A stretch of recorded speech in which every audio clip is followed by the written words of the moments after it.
Assalamualaikum warahmatullahi wabarakatuh.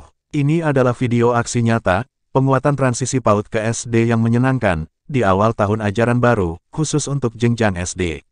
Bersama Pak M. Yunus SPD. Apakah melalui PPDB, Anda dapat mengenal kebutuhan peserta didik? Maka jawabannya adalah ya, karena melalui PPDB, sekolah dapat mengenal kebutuhan peserta didik seperti prestasi, akademik, minat dan bakat, serta kebutuhan khusus seperti layanan pendidikan inklusif untuk peserta didik dengan kebutuhan khusus.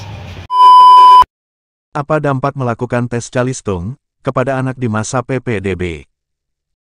Ya, menurut saya pemberian tes Calistung saat peserta didik mendaftar menjadi peserta didik baru itu akan memberi pengalaman yang tidak menyenangkan, karena bagi mereka akan merasa dipaksa untuk melakukan kegiatan belajar, ya, membaca, menulis, dan menghitung, dan murid akan menganggap bahwa belajar adalah hal yang tidak menyenangkan dan membosankan bagi mereka, dan ini tidak baik untuk kedepannya. Apa alternatif kegiatan selain tes Calistung yang dapat mendukung penguatan transisi PAUD SD? Ya, menurut saya kegiatan alternatif selain Calistung yang dapat mendukung penguatan transisi PAUD SD adalah kegiatan MPLS, yaitu masa pengenalan lingkungan sekolah, yang bisa diisi dengan berbagai macam kegiatan yang menyenangkan anak-anak ini, karena anak-anak ini adalah transisi dari PAUD ke SD. Jadi tanpa meninggalkan sisi-sisi anak kepautan ini, kita arahkan mereka dengan kegiatan menyenangkan seperti permainan, kemudian mengenal guru-guru, mengenal teman-teman, kemudian mengenal apa saja yang ada di lingkungan sekolah. Jadi, dan menanamkan pemahaman bahwa sekolah itu adalah menyenangkan. Jadi sekolah di awal-awalnya tidak dibebani dengan masalah Calistung, membaca, menulis, dan menghitung. Itu akan sangat menyenangkan bagi anak yang belum bisa membaca dengan lancar, dan mereka tidak dibebani dengan hal-hal yang berbau dengan hal-hal persoalan-persoalan yang menguras pemikiran mereka. Jadi intinya adalah sekolah itu menyenangkan. Seiring dengan pertambahan pengenalan lingkungan sekolah, mereka akan dengan sendirinya menyenangi pembelajaran di sekolah dengan guru-guru yang menyenangkan. Berikut ini beberapa pendapat dari rekan sejawat guru di SD 105 tentang mengapa PPDB tidak perlu tes Calistung. Berikut pendapat beliau.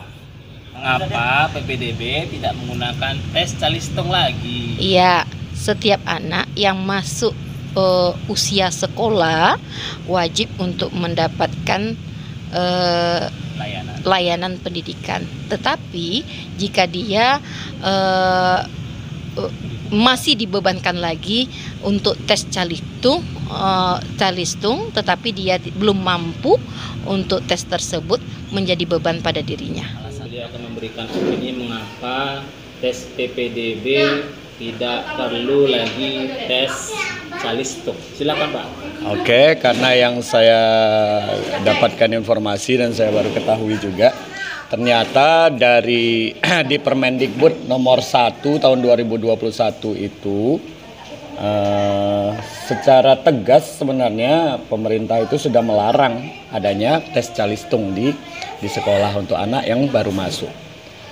Dan menurut saya juga itu bagus ya, karena anak tentu dari latar belakang yang berbeda-beda. Kalau mungkin anak TK dilakukan seperti itu, atau anak yang punya dasar pendidikan yang sudah ada sebelumnya, tentu mudah bagi mereka. Tapi ada juga kan anak yang nggak TK sebelumnya, dan kemudian anak yang TK juga belum tentu sama kan apa mereka. Misalnya pondasi mereka untuk mulai itu tentu nggak sama, berbeda-beda.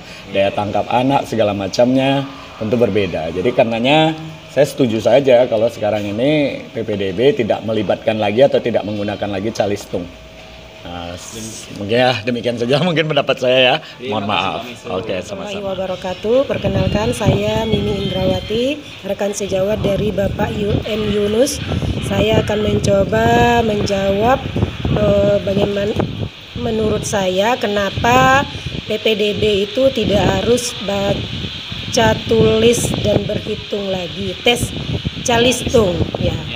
Karena menurut saya jika anak itu sudah masanya masuk di usia masuk sekolah dasar, maka pihak sekolah sudah harus harus menerima peserta didik tersebut walaupun mereka belum bisa baca, tulis, dan berhitung.